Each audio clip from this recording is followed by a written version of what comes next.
सत्यजीत रे दुनिया के बेहतरीन फिल्म मेकर्स में से एक माने जाते हैं। अपनी पहली फिल्म पॉथेर पांचाली से उन्होंने अपनी पहचान अंतर्राष्ट्रीय स्तर पर बना ली थी। उनकी इस फिल्म को 11 अंतर्राष्ट्रीय पुरस्कार प्राप्त हुए थे। मगर इस फिल्म को बनाने में किन किन मुश्किलों का सामना करना पड़ा था, आज उनके बारे में आपको बताता हूं। सत्यजीत रे जब पॉथेर पांचाली बना रहे थे तो उन्हें फिल्म मेकिंग का कोई एक्सपीरियंस नहीं था, बिल्कुल नए थे। ये पहली बात। दूसरी, उन्होंने जिस यूनिट के साथ काम किया उस यूनिट में भी ज्यादातर लोग उन्हीं की तरह नए थे। जैसे उनके कैमरामैन सुब्रतो मित्रा। सुब्रतो मित्रा एक स्टिल फोटोग्राफर थे जिन्हें मूवी कैमरे का कोई तजुर्बा नहीं था। उन्होंने तो बस उधार लिए हुए एक 16 mm के कैमरे पर मूवी कैमरे की प्रैक्टिस की थी। जब सत्यजीत रे इस फिल्म के राइट्स लेने के लिए पॉथेर पांचाली के राइटर विभूति भूषण बंदोपाध्याय की विधवा के पास गए तो उनके पास किसी तरह की कोई स्क्रिप्ट नहीं थी। उनके पास उस वक्त एक नोटबुक थी जिसमें उन्होंने कुछ डायलॉग और फिल्म के कुछ सीन्स के स्केच बना रखे थे। उन्होंने वही दिखाकर विभूति बाबू की विधवा को राइट्स देने के लिए सहमत कर लिया। सत्यजीत रे ने इस फिल्म की मेकिंग के बारे में लिखा है कि एक तरफ तो ज्यादातर टीम नई थी और दूसरी तरफ फिल्म बनाने के लिए पैसे का अभाव। सत्यजीत रे के पास उस वक्त पॉथेर पांचाली बनाने के लिए पैसा भी नहीं था। 2 साल तक उन्होंने फिल्म फाइनेंसर्स के चक्कर लगाए मगर कुछ हासिल नहीं हुआ।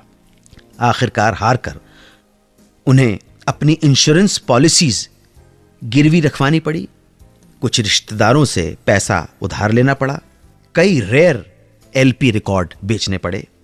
उसके बाद भी जब सफिशिएंट फंड्स इकट्ठा नहीं हुआ तो उन्होंने अपनी वाइफ विजया के गहने भी गिरवी रखवा दिए। वो पैसा भी खत्म हो गया, फिल्म अधूरी रह गई। तब उनके प्रोडक्शन मैनेजर ने doctor BC Roy, chief minister of West Bengal से फंड्स की रिक्वेस्ट की। चीफ मिनिस्टर के कहने पर वेस्ट बंगाल गवर्नमेंट ने उन्हें कर्जा दे दिया।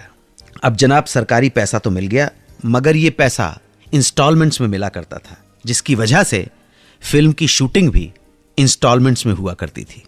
पहले थोड़ी शूटिंग करो, फिर उसके बिल सरकारी दफ्तर में जमा करवाओ, पास होंगे और अगली इंस्टॉलमेंट मिलेगी। इस वजह से यह फिल्म बीच में अटक जाती थी। फिल्म में कंटिन्यूटी मेंटेन करने में भी दिक्कत आने लगी थी। सत्यजीत रे लिखते हैं कि इस फिल्म की शूटिंग वो सिर्फ संडे को किया करते थे क्योंकि बाकी के वीक डेज में उनकी यूनिट के सदस्य काम किया करते थे किसी सरकारी दफ्तर में, किसी प्राइवेट फर्म में। एक बार एक संडे को उन्होंने इस फिल्म का एक सीन शूट किया जिसमें काश फ्लावर्स को शूट किया गया था। जब अगले संडे वो उस फूल का बाकी हिस्सा शूट करने पहुंचे तो वो फूल झड़ चुके थे और उन्हें उस फूल के दोबारा खिलने के लिए महीनों इंतजार करना पड़ा। तो इन तमाम मुश्किलों से गुजरकर पॉथेर पांचाली लगभग 3 साल में पूरी हुई और जब ये रिलीज हुई तो पूरे विश्व में इंडिया के सत्यजीत रे की धूम मच गई। वापस आकर पढ़ूंगा एक SMS जो श्रीनगर के अदनान ताक साहब ने भेजा है। इसमें उन्होंने सवाल पूछा है मुझसे कि भारत में बनी पहली सिनेमास्कोप फिल्म कौन सी थी। अदनान ताक साहब, आपके सवाल का जवाब दूंगा थोड़ी ही देर में। आप सुनते रहें सुहाना सफर विद अन्नू कपूर, सिर्फ 92.7 बिग FM पर। 92.7 बिग FM पर आप सुन रहे हैं रेडियो का number 1 show Suhana suffer with Annu Kapoor.